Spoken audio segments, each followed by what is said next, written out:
let's start with a brief introduction of yourself and your Amaka books and also your general writing and publications. I am Leye Adenle, the author of the Amaka crime thriller series. Were you planning to write a series, or was that purely coincidental? Oh yeah, so after I finished the first manuscript, I knew that, I wanted to spend more time with the characters.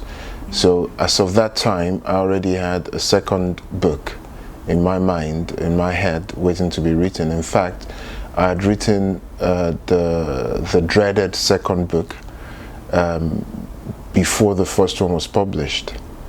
And yeah, so I always knew it was going to be a series because I enjoyed spending time with the characters, and I was just going to continue writing them for as long as I could. That's interesting. What was the inspiration behind creating the characters in the book, and especially Amaka herself? Well, for a long time I did not quite know where the inspiration for Amaka came from, and when people would ask me why you write such amazing, strong female characters, I would firstly take offense to strong female, because I'm like, why must you qualify a female as strong?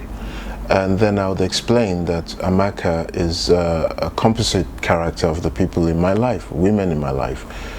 She's got my mom in her, she's got my sisters, she's got past lovers, she's got people who said no to me, she's got colleagues and everything in there.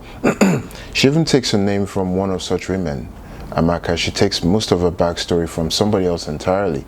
So for me, for a long time, I just thought of her as a summation of some women I know, until recently when I'd given a talk. I'd answered a question about where she's from to a lady somewhere in France, and then after the talk, after the panel, she came up to me and asked me, so where's your mom in the book?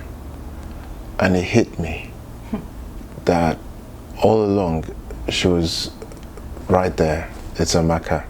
And that links to where the idea for the first book came from. So the idea for the very first story, for the character Amaka, came from a conversation I had with my mom and two of my siblings.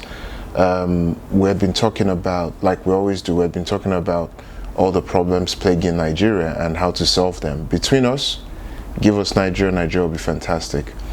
Anyway, on this particular day, we'd been talking about so many things, but somehow we got to talking about naked women, murder victims dumped on an expressway and with body parts missing, and how people assumed they were prostitutes, almost as if they're responsible for their own murder, the ultimate blaming the victim. So we're discussing this and discussing what can be done about it. Like, we also assume, like with everybody else, that perhaps indeed they are prostitutes, but why should they be preyed upon? What can be done? So we were discussing things like decriminalization or legalization of prostitution so that there's protection for them. And out of that, I got the idea for the story just like that. Now, why is Amaka my mom?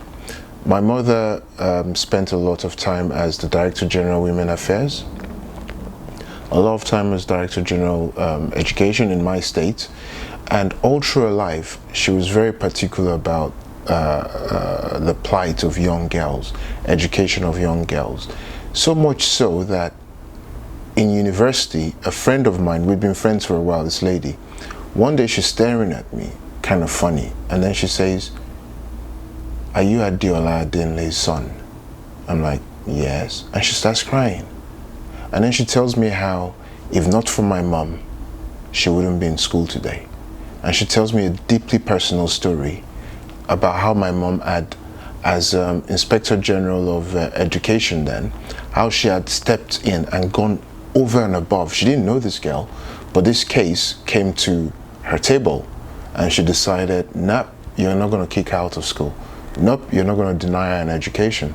And she went and found this person who she didn't know from Adam, and she made sure that she stepped into that situation and resolved it in favor of this person. And I never knew the story. And there's more stories like this that I never knew about. And I'd never have known about this one if this friend of mine didn't make the connection with the surname. I still don't know what she was searching for on my face, because I never knew I looked like my mom in some ways.